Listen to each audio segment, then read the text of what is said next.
3 साल हो चुके थे बेटे को अपना घर छोड़कर विदेश में बसे हुए। इन 3 सालों में बूढ़ी माँ और ज्यादा बूढ़ी हो गई थी। 75 वर्ष की उम्र में सुलोचना देवी की याददाश्त काफी कमजोर हो गई थी। उन्हें रोजमर्रा की चीजें याद नहीं रहती थी, लेकिन जो उन्हें हमेशा याद रहता वह था उनका बेटा। दिन हो या रात, एक पल भी ऐसा नहीं होता था जब उन्हें अपने बेटे की याद नहीं आती थी।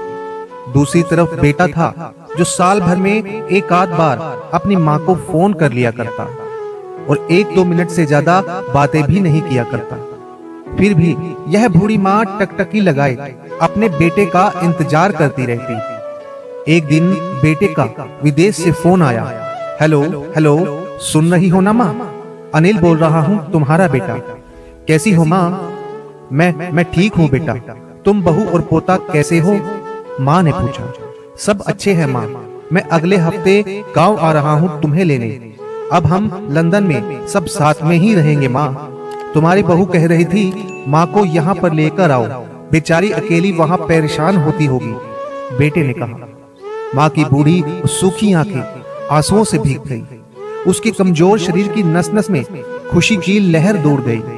बेटे और बहू का अपने प्रति प्रेम देखकर माँ का मन खुशी से भर आया। बेटे ने आगे कहा, माँ तैयार रहना। माँ, मुझे ज्यादा दिन की छुट्टियां नहीं है, जिससे जितने पैसे लेने हैं लेकर रखना। तब तक मैं प्रॉपर्टी डीलर से बात कर लेता हूँ घर के लिए। घर के लिए? माँ ने पूछा। हाँ माँ, गांव का घर हमें बेच देना पड़ेगा। अब हम साथ में ही रहने वाले हैं, तो वहाँ पर घर रखने का कोई मतलब नहीं है माँ, बेटे ने कहा। बुढ़ापे की वजह से ठीक से चलने में असक्षम माँ ने पूरे मोहल्ले में घूम घूम कर अपनी इस खुशखबरी को सबको सुनाया।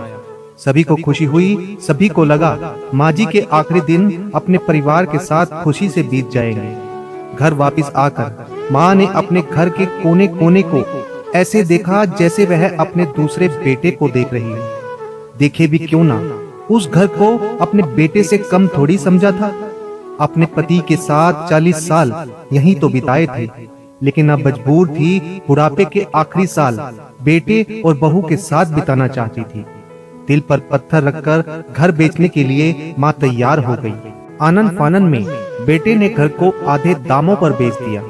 माँ ने ज्यादा नहीं, लेकिन जिन चीजों से दिल लगा था उन चीजों को समेटा और बेटे के साथ टैक्सी में बैठकर एयरपोर्ट के लिए चली गई। एयरपोर्ट पर आकर बेटे ने माँ से कहा, माँ तुम यहाँ बेंच पर बैठो, मैं सामान और बोर्डिंग पास की जांच करा कर आता हूँ। वहाँ वक्त लगता है और खड़ा रहना पड़ता है।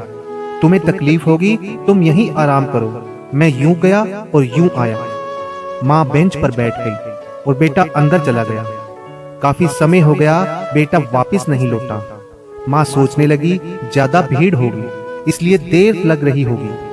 अंधेरा होने को आया। अब तो लोगों की चहलकदमी भी कम होने लगी।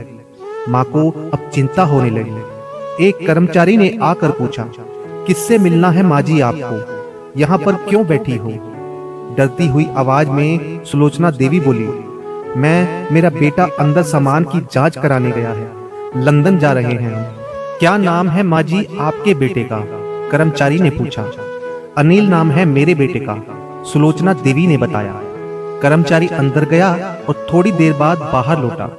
उसने सुलोचना देवी से कहा, माँ जी लंदन जाने वाली फ्लाइट तो दोपहर में ही जा चुकी है और आपका बेटा भी उस फ्लाइट में बैठकर लंदन जा चुका है। अब आपके यहाँ बैठने का कोई मतलब नहीं है। आप भी अपने घर चली जाइए। क्या जा चुका है और मैं घर जाऊं? माँ की आंखों में आंसुओं का सैलाब उठने लगा। जैसे तैसे माँ घर पहुंची, जो अब उसका था ही नहीं, बिक चुका था। वो वहीं बरामदे में तुलसी के पास सो गई।